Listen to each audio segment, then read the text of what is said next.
Welcome back to A Bite from the Money Sandwich, where we provide practical and easy to understand tips and ideas on how to manage your money better, so as to let you retire with comfort and on your own terms. Ever thought about how strong community bonds and physical activity can transform mental health? Today, I'm joined by Tim Hewson, founder of Mongrels Men Health and Wellbeing. After 27 years as a banking and finance professional, Tim shifted his career to becoming a mental health advocate, inspired by his own experiences with anxiety and depression. Mongrels Men is a charity dedicated to improving men's mental health through social connections and physical activity. Over the past 3 years, it has expanded from a local initiative to 12 locations across New South Wales and Queensland, with plans to grow nationwide and impact 1 million men annually.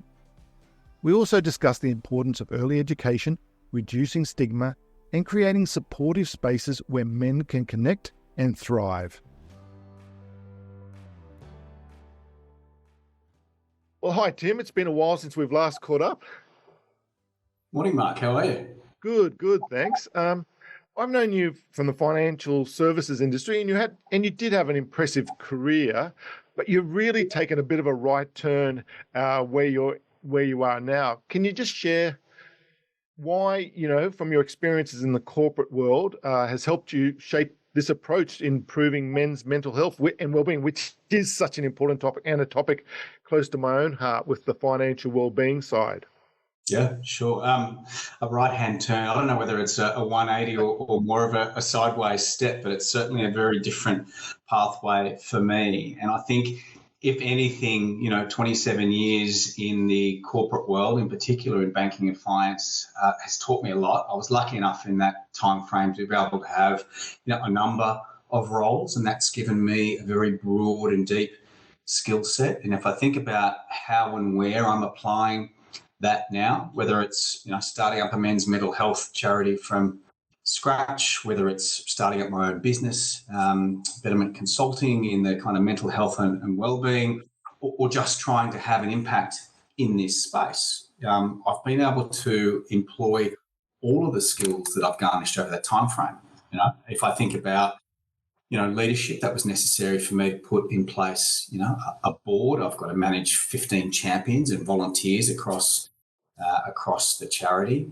Sales is a big part of fundraising, Yes. and then strategy, product management, having to plan out who we are and what we do, how we want to have impact, purpose, and then the fun stuff, compliance and governance. That's been, as you well know, a huge focus for the industry in the last 10 to 15 years.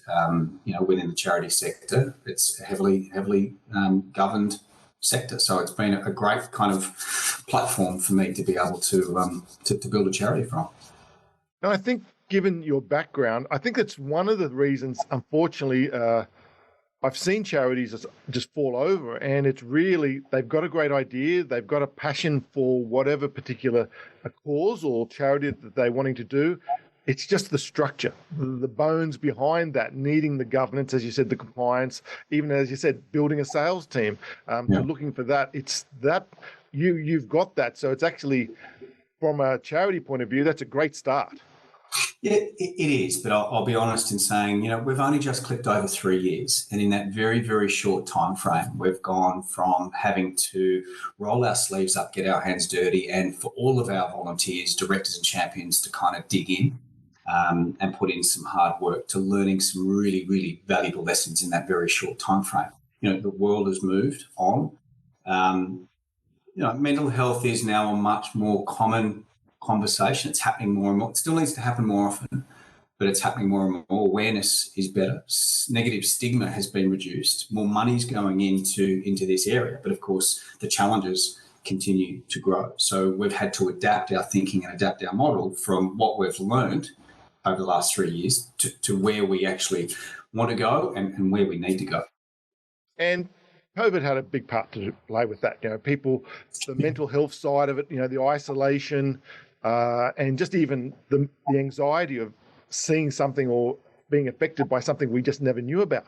And how was that going to affect our lives forever, or was this a temporary thing? So I just remember people coming out of that and people absolutely said, maybe before mental health was okay, we need to talk about it, but it's sort of just sitting there on the side there. But after COVID, geez, it brought it front and center, didn't it?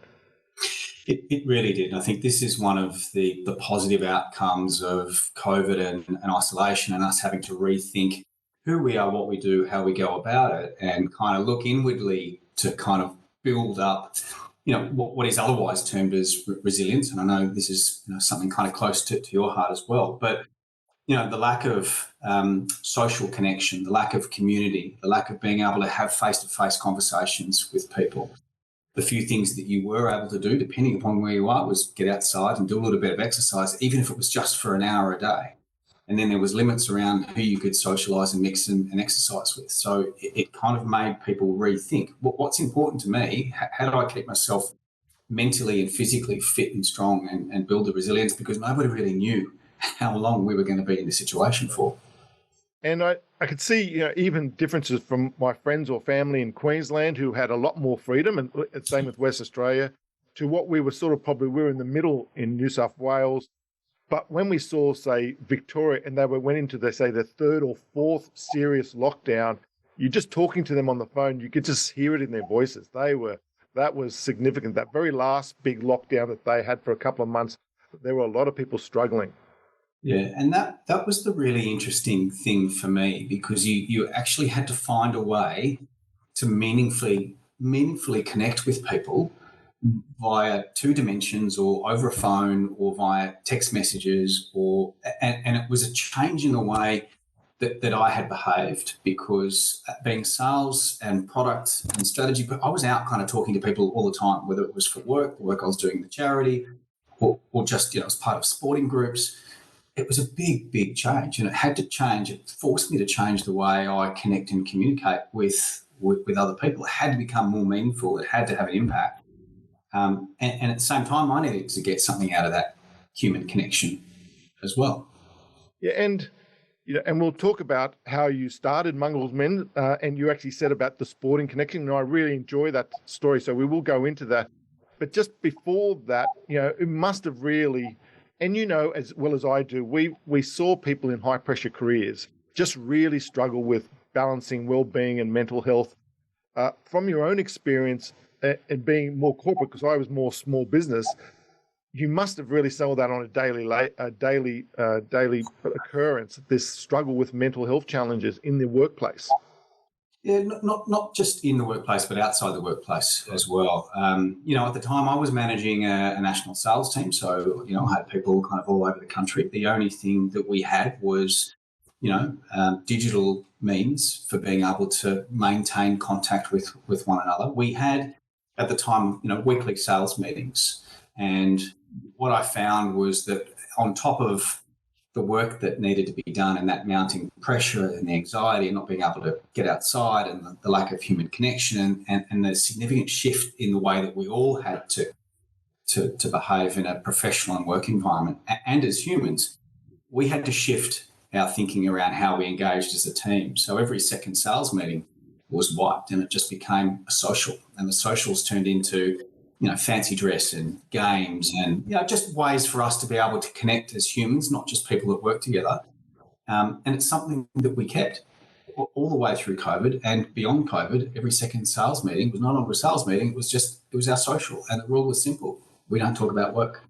We talk about the stuff that's important to us and ourselves. So it was an important pivot point for us, even within the organisation. Businesses did do generally pretty well. Health and wellbeing became a much more significant focus, but it's not the same when you can't get out, move, and connect with real people in a real way. And so that leads me to your charity, Mongrels Men, and I know it had a sporting background, and we both share a love of football. People call it soccer, but it's really called football. So tell me how Mongrels Men came about.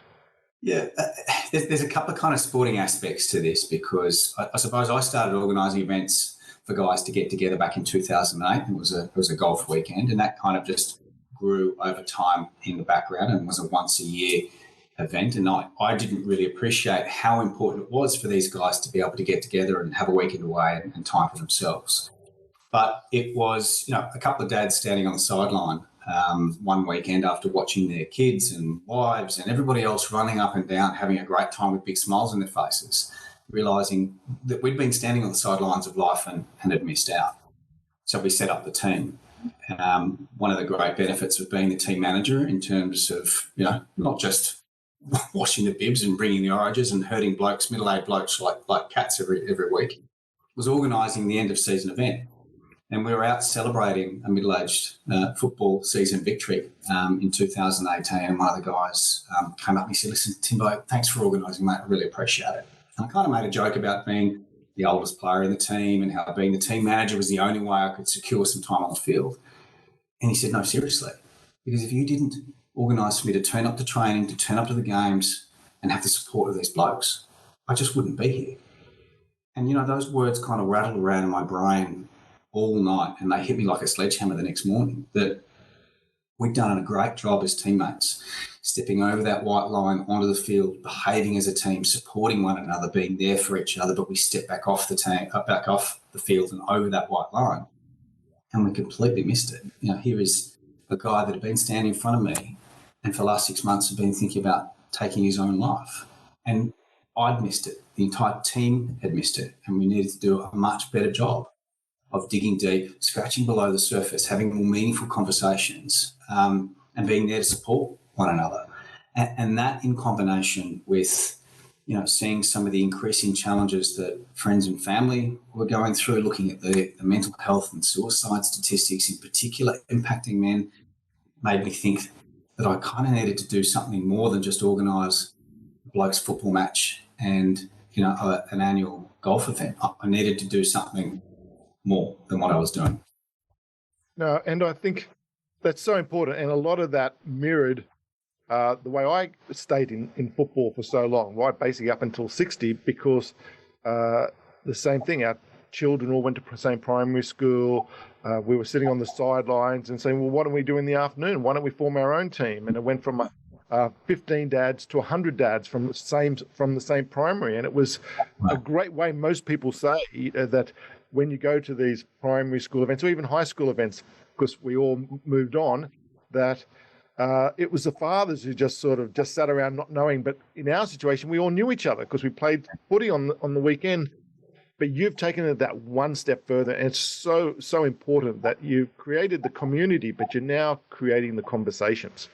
And it's one of the things that I really think I'd love to know more about how you took that one extra step, because I'm even just thinking of my own soccer community, and we still have our end of year events, and we start a bit of that conversation, but obviously you've taken it to that next level, and I think that's really important. I'd love to hear more about that. Yeah, there's probably a couple of things. After I had that conversation with that guy, it became apparent that we needed to change. So Skipper, the captain, and I got together and we said, listen, we need to change the way this team behaves because we've missed this and we don't want it to happen. We can't afford to have it happen again. Outside of that football framework too, I'd started to just kind of test and learn a few things in 2019. I went, all right, what happens if I put a Facebook post out about a sunrise yoga or some Pilates or a beach walk and talk or an endurance run or a fundraising event? And all of a sudden, guys kind of kept coming from everywhere.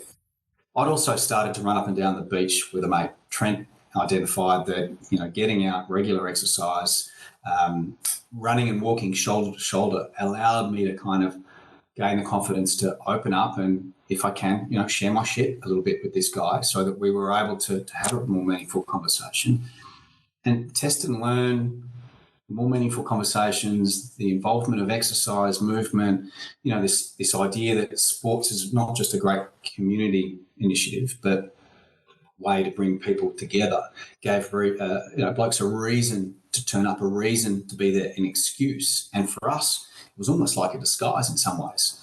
But it was creating just a space, and I call it a brave space, for guys to be able to get together, build trust, rapport, confidence, and then start opening up to connect. And so there was kind of a few moving parts between 2018 and 19 until in 2021, I went, I think we need to scale this. Like, we're having an impact. We're seeing the impact it's having. You know, the families and friends are telling us that it's having an impact. The men are better. They're healthier. They were stronger as a pack, you know, when they were coming together, this idea of the mongrel pack. And so that's what I did. I didn't want to make money out of this. I wanted this to be something that people got the benefit of. And so the charity was the right way to go. And you've even made movement one of your key pillars of Mongrels Men. And so you've obviously saw how the football and the other activities that you're doing just helps people's mental health. And have you actually, just even in that, apart from getting fitter, do you actually see how, you know, stories of where the people you've played soccer with, or as you said, the running groups or these others, or even Pilates group, how just having been together in a group with physical activity has made such a big difference? Yeah, a huge difference. And we know, the research tells us that 50% of blokes don't get enough exercise. So, you know, community, team-based, social, competitive, whatever it is an excuse to bring guys together.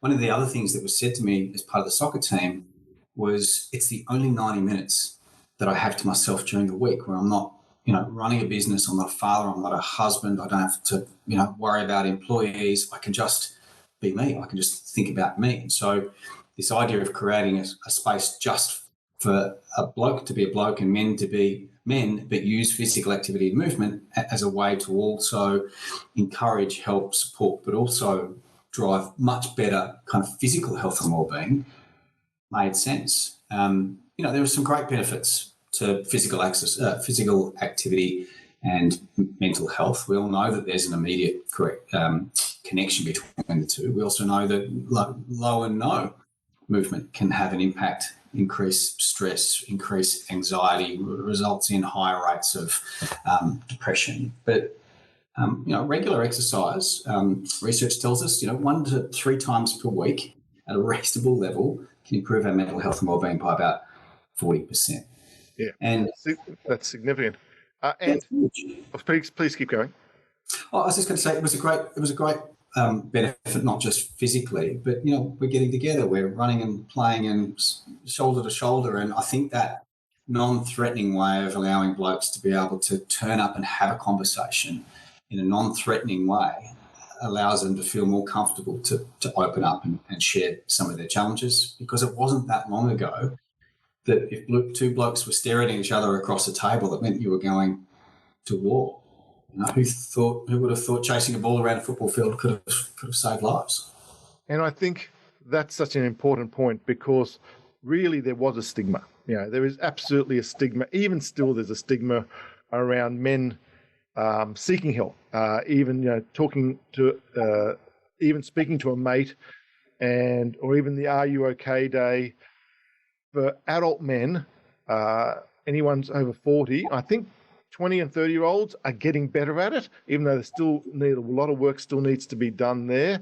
But for our age group, yeah, there is still a real stigma. And I do remember someone pulling me up at a dinner table, a good mate, and I was saying, you know, I was raised, you just keep it in. My parents said, don't talk about it. That was it. That was the way I was raised. And I still, to this day, I do handle stress pretty well and have my own ways of handling stress, but I don't talk about it. And this guy just pulled me up after we'd all finished dinner, just pulled me aside. He said, I would be really offended if you didn't feel comfortable enough to come to me and speak if you had any problems. And it just really struck me, because I've never had a guy tell me that before, and just say, because you just don't normally talk about it. And so that stigma, especially through sport, I can absolutely clear examples in my own sporting team where things like that have popped up. Someone's got an illness, they've got cancer, and the conversation does change. Yeah. And so you've touched on a couple of really important things. One is negative stigma. The other is kind of masculinity and male role modeling and what we've been taught. The other is this concept of treating your mental health like your physical health. So if you're having those conversations in the soccer team or the football team around your physical health, why aren't we having the conversations around our mental health the same way? And we need to start thinking about our mental health the same way we think about have physical health. The same way you'd get a personal trainer or a coach for your physical health, you can get personal trainers and counsellors, psychologists and psychiatrists to help with your mental health, or just talking to somebody can help. This idea of masculinity and role modelling, if I think about my experience as a young boy, I used to watch my father get ready for work, put on a suit, press shirt, polish shoes, and then he'd pop me up on the stool next to him and he'd teach me how to tie a tie knot in the mirror. And I didn't really realise, but at the time, that was how I was modelling manhood. I still play with Lego and Matchbox cars and Meccano, but I was obsessed with mastering the art of tying the perfect tie knot.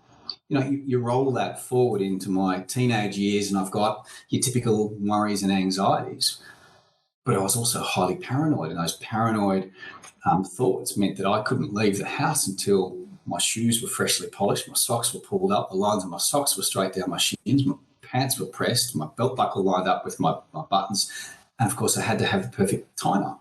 And I was also obsessed as a teenager with my hair. So I couldn't leave the house until I'd done all of these things. Transition that into my 20s, and I'm now experiencing anxiety and having panic attacks every single day. And it was how I would start my day.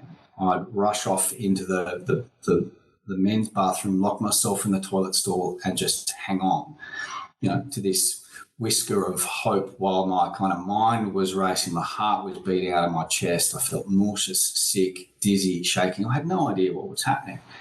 And untreated, I'm now in my 30s, but I've got a wife, 3 kids, and having done nothing about it, I ended up experiencing what I now know was depression. And if you were to ask my family what it looked like, it was Dad's a workaholic, he's grumpy and he's irritable all the time.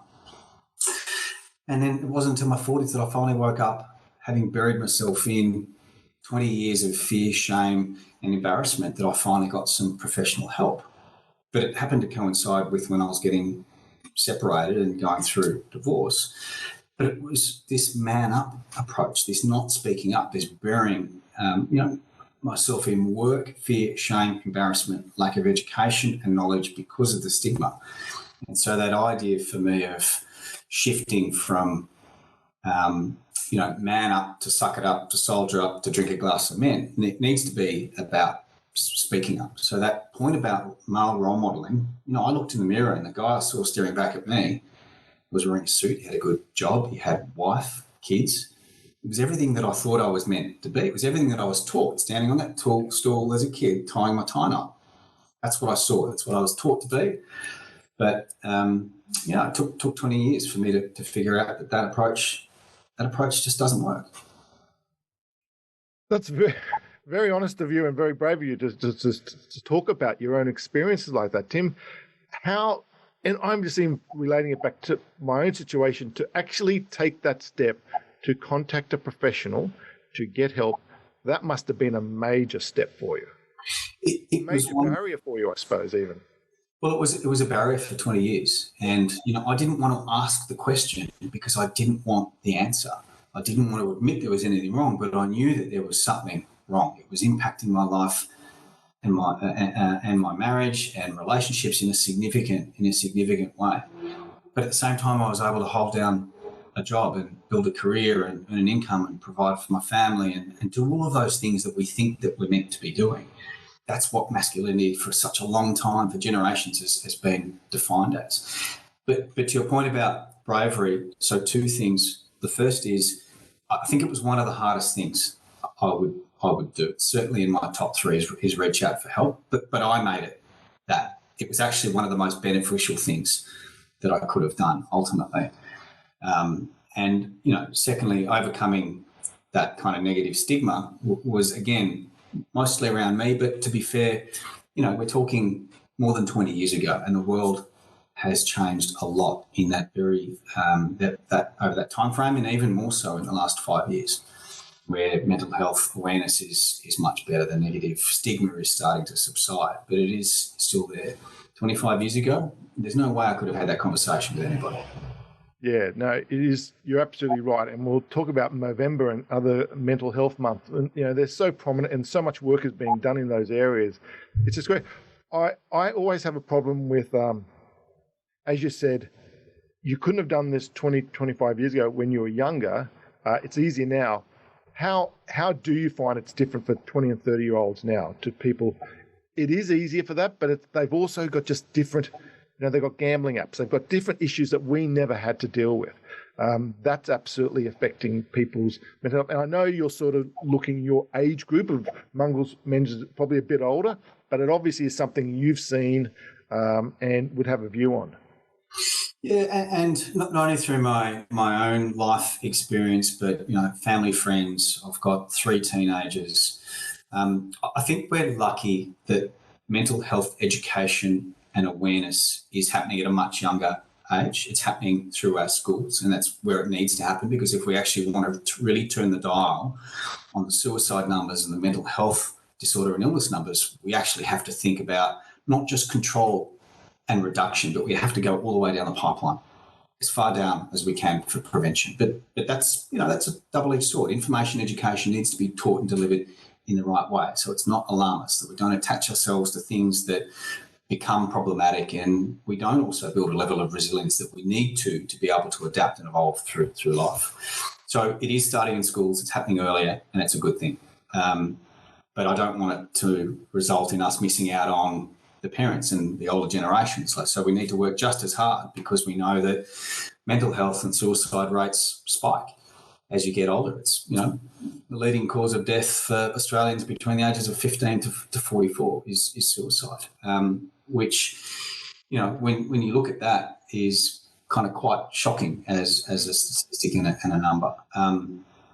So information education's out there, the opportunity for conversations and the stigma is being reduced, but we still need to get better at some of these practical and fundamental ways of having more meaningful conversations, of knowing what to do and how to help and provide support, and then encourage professional help and support when it's needed.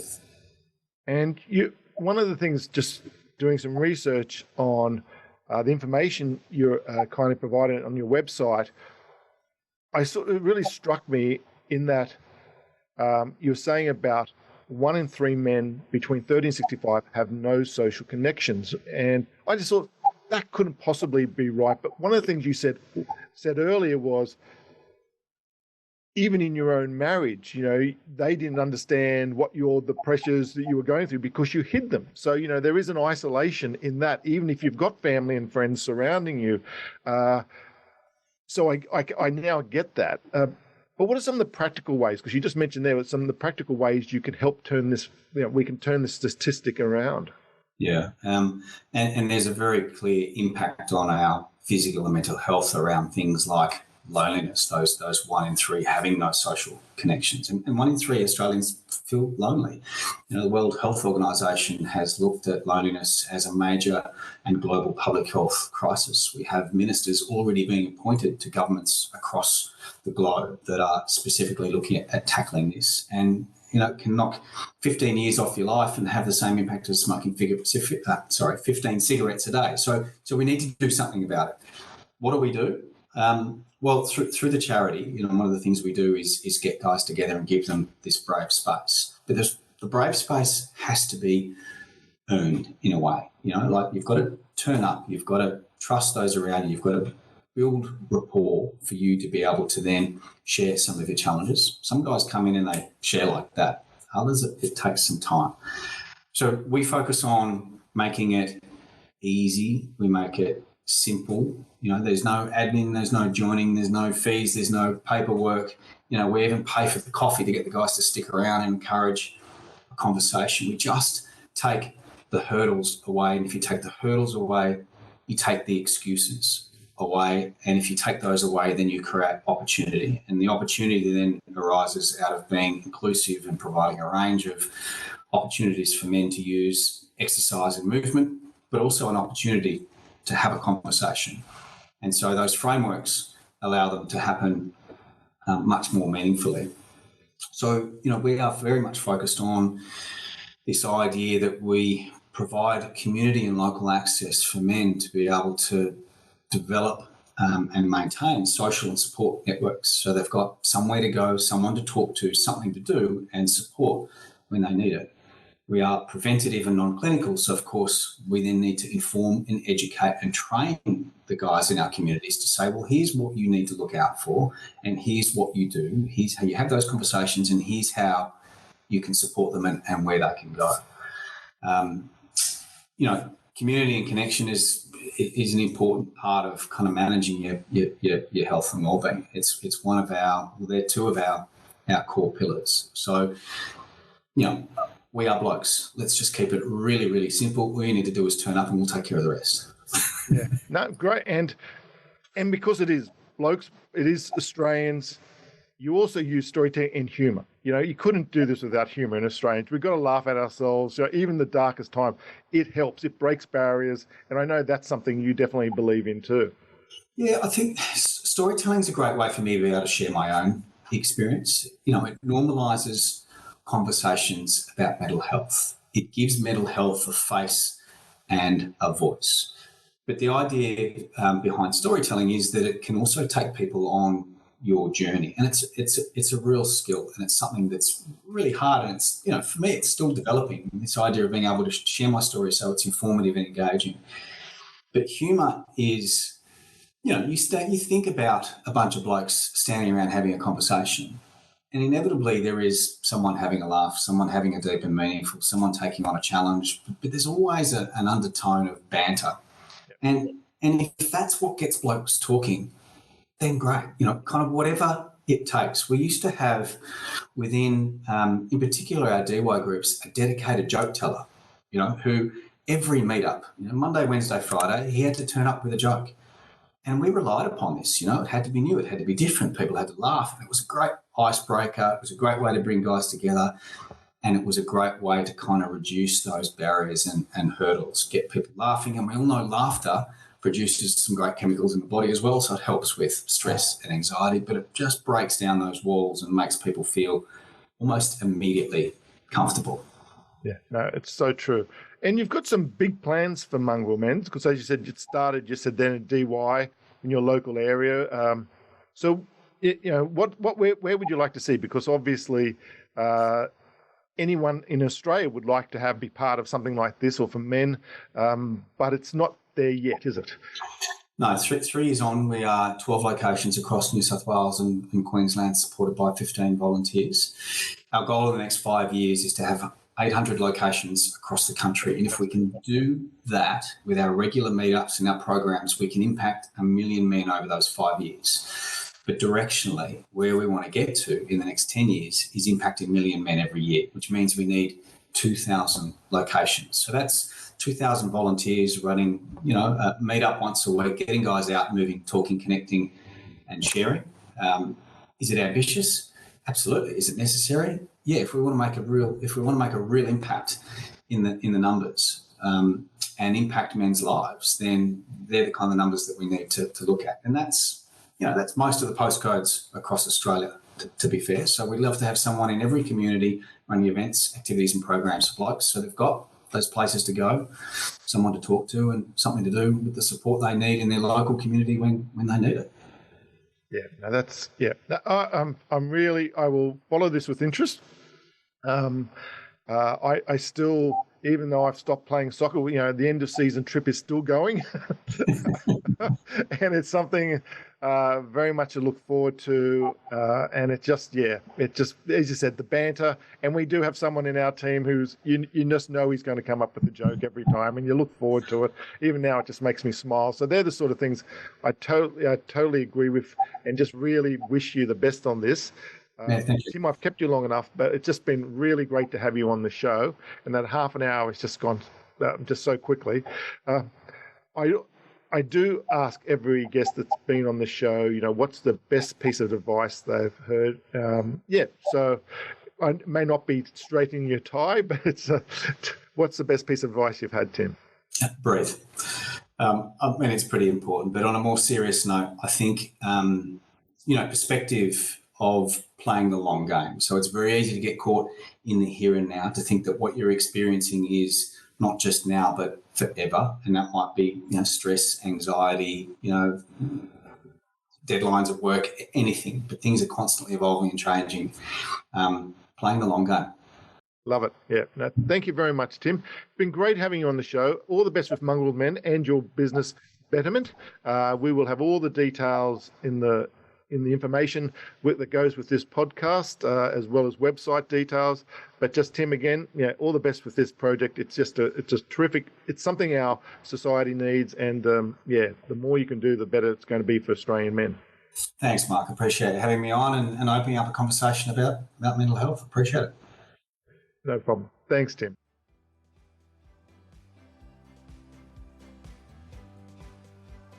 I hope you enjoyed this episode. If you'd like to know more about Tim Hewson and Mongrels Men, visit mongrelsmen.com or feel free to email me on admin@themoneysandwich.com or visit our website, themoneysandwich.com, if you have any questions or would like to learn more.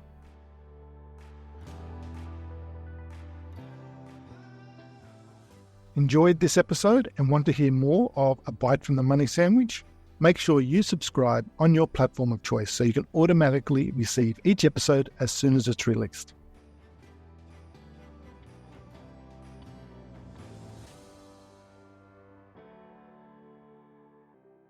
As with every podcast, this information is not advice, as not personalised to your own situation.